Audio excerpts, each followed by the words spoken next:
Hello,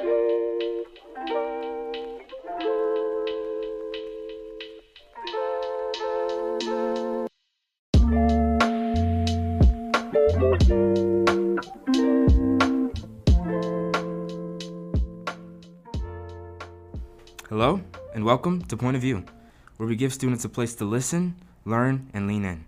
I'm your host, Caleb Smith, and today I'm very excited to be here with our principal, Mr. Downey, to ask student-submitted questions. As our first question, what was the hardest thing about being a principal during COVID-19? Wow. So, Caleb, first, thanks for having me on board here. I'm excited to have a conversation with you and everybody else. The hardest thing for COVID-19 is really two parts to that answer. One is that the students weren't physically in the building. And when you're not physically here, it's so hard to develop relationships with kids. And really that is the best part of my job, is working with the kids every day, kind of like we are now. The second part is that so much of what we have been dealing with is outside of my control. So, we have to make decisions, and we have to carry out decisions that others make based on information that we just don't have control over. Yeah. So oftentimes, it's just very frustrating for everybody involved. And I end up having to make some decisions that I know impact people differently. There's really just no good answer or right answer through all of this. So it certainly has been hard. Yeah, absolutely. I agree with you. All right, for the second question, in terms of future years after the pandemic has ceased enough for a new normal of learning, what future changes will the school be adding, if any, to be prepared in case this ever happens again? Well, certainly the biggest learning piece that we had is that we can actually still, in some manner, shape, or form, carry on with teaching and learning in a remote setting. Yeah. It certainly isn't perfect yet. I don't know if we'll ever get to perfect, but we can certainly do enough to maintain the learning. I think the changes that we're looking for in the future is really going to be centered around the learning platform that we use going forward. Right now, we've been leveraging Microsoft Teams. Whether or not that continues beyond this year, I don't know yet. But that is something that we certainly have learned to master and to take advantage of. So even now, when we have kids that are out and that are sick, they should still be able to access their learning without physically being in the building. Mm-hmm. Yeah. All right. And as we're getting into the school and the students, what inspired the idea of Titan Time?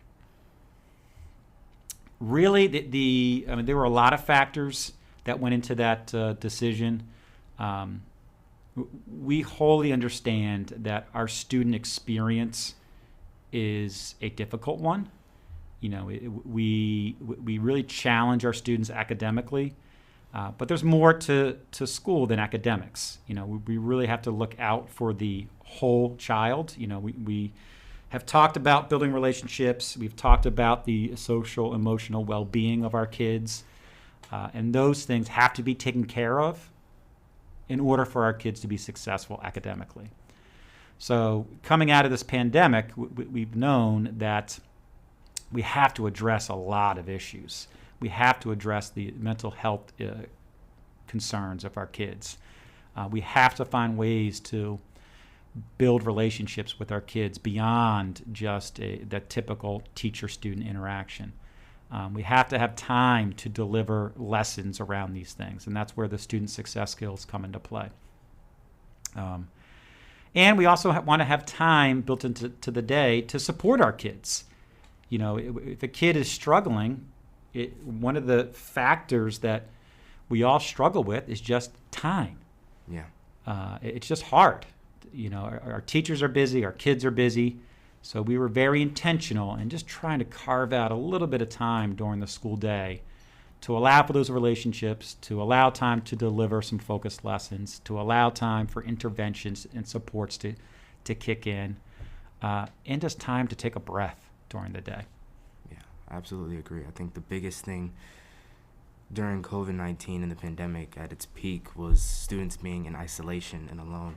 And I think taking that time for Titan Time especially and giving students a place where they can actually feel things and actually learn a lot more is very, very amazing. And I'm very grateful that you guys incorporated that this year. Thank you. Speaking about students in our clubs this year, we have an environmental club, and they're very, very passionate about composting and are wondering what would they do to go about getting a change in Northview, and any other students passionate about anything else. Mm-hmm. How would they come to you about any ideas that they have that they're passionate about? Well, that's, you you use some of my favorite words there. Being passionate is one of them. One of our goals here at Northview is that, is to help our students find their passion and then to act on it and to use their voice to affect change, whether that's at a local level or on a more global level. So in a case like the Environmental Club, they want to tackle this idea of being more responsible in our community and our planet. And the one piece that we want to focus on, or they want to focus on, is the idea about composting and reusing and recycling.